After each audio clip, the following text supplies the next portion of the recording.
subscribe and tap the bell. Twice a day, we bring you the real code of the samurai, not paraphrased, not softened. Inazo Nitobe never once left Bushido as a vague warrior spirit for his readers to simply guess at.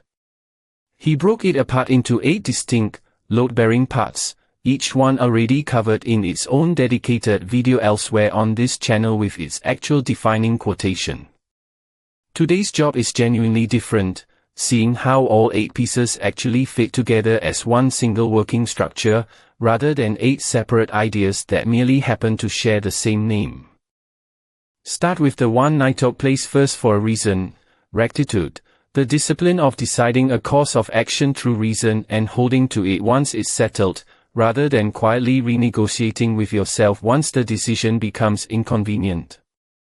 Everything else on this list borrows its legitimacy from rectitude being genuine. A samurai who was outwardly brave, polite, and loyal but couldn't actually be trusted to reason honestly toward the right conclusion in the first place wasn't practicing any of it, just performing a fairly convincing imitation of it. Courage comes second, and Nitobe is careful to strip it of the meaning it usually carries. Bravery on its own, aimed at nothing in particular, barely counted as a virtue at all in his account. It only mattered once it was in service of something rectitude had already identified as right. That reframing matters more than it first appears. A man who correctly identifies the right course and still doesn't act on it isn't cautious by this standard. He's failing at courage just as completely as someone who panics outright. Benevolence sits third, and it exists specifically to stop the first 2 virtues from curdling into something cold.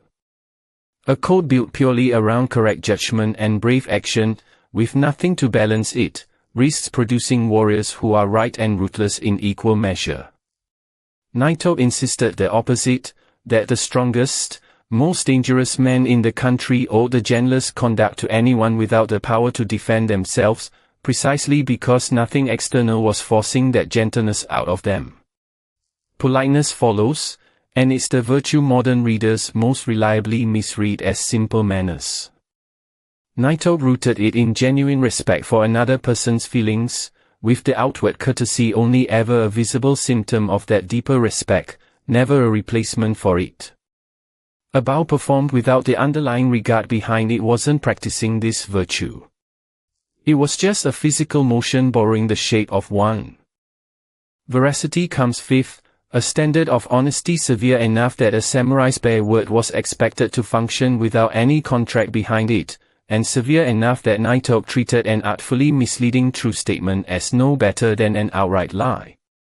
Honor follows directly behind it, the virtue that took every private failure and made it permanent and public, not a wound that heals with time, but a mark Nitobe describes as only widening the longer a life continues past it.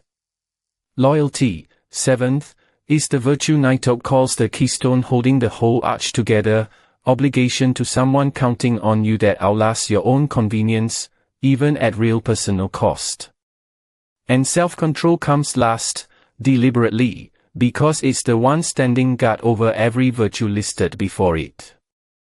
A samurai could hold rectitude, courage, benevolence, politeness, veracity, honor, and loyalty all at once and still undo every bit of it in a single unguarded reaction if this final piece wasn't actually in place.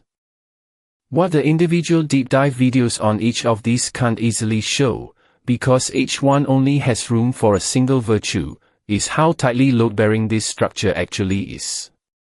Pull rectitude out and courage becomes recklessness wearing a brave face. Pull benevolence out and courageous judgment curdles into cruelty. Pull self-control out and every other virtue on the list becomes a performance that collapses the moment real pressure actually arrives. Nitobe wasn't describing 8 independent options a samurai could freely pick and choose from at will. He was describing one interlocking system, tested as a whole, only ever as strong as its single weakest connected piece. It's worth being explicit about why this channel covers the 8 virtues twice, once here as a system and once individually with the actual defining language behind each one, rather than treating one pass as sufficient. Studied individually, each virtue reads like a clean, self-contained rule: decide honestly, act bravely, stay gentle, remain honest, guard your reputation, keep your word, stay composed. Studied as a system, the picture gets considerably less tidy and considerably more useful, because real situations rarely test one virtue in isolation. A moment that calls for courage almost always also demands rectitude to have already done its work beforehand, and self-control to keep the courageous act from turning into something reckless in execution. Nitobe's own text moves through the virtues one at a time, the same way the deep dive videos on this channel do, but the actual discipline of Bushido was never meant to be practiced one virtue at a time in real life, only studied that way for clarity. There's a specific failure pattern worth naming that only becomes visible once you look at the 8 virtues together rather than individually. A person who's genuinely strong in 3 or 4 of them can still fail completely, because the virtues they're weak in are exactly the ones a given situation happens to test. Someone with real rectitude and real courage but no functioning self-control will reason correctly, act bravely, and then undo the entire sequence with one unguarded reaction the instant real pressure actually lands. Someone with real benevolence and real politeness but no genuine veracity will be liked by everyone around them and trusted by almost no one once it actually matters. Bushido's insistence on treating this as one interlocking structure, rather than 8 separate report cards to be graded individually, is precisely what makes it a harder and more honest standard than picking whichever virtue happens to be most flattering to already claim for yourself. That's also why none of this was ever taught the way a subject gets taught in a classroom, from a textbook, with a final exam at the end of it. Bushido was absorbed the way a child absorbs conduct inside a genuinely disciplined household, through the visible example of elders, through correction delivered in the exact moment a young samurai got something wrong, through stories retold about men who'd embodied one virtue faithfully or violated another one badly. There was no single test. The test was an entire life, examined continuously, and the only verdict that ever really mattered was whether the people who actually knew you well would still call you a man of rectitude, or courage, or loyalty, on a day you weren't even in the room to hear it said. Subscribe now and turn on notifications. Twice a day, we bring you Bushido straight from the source, the real words of the man who actually wrote the code down, and the real warriors who lived it.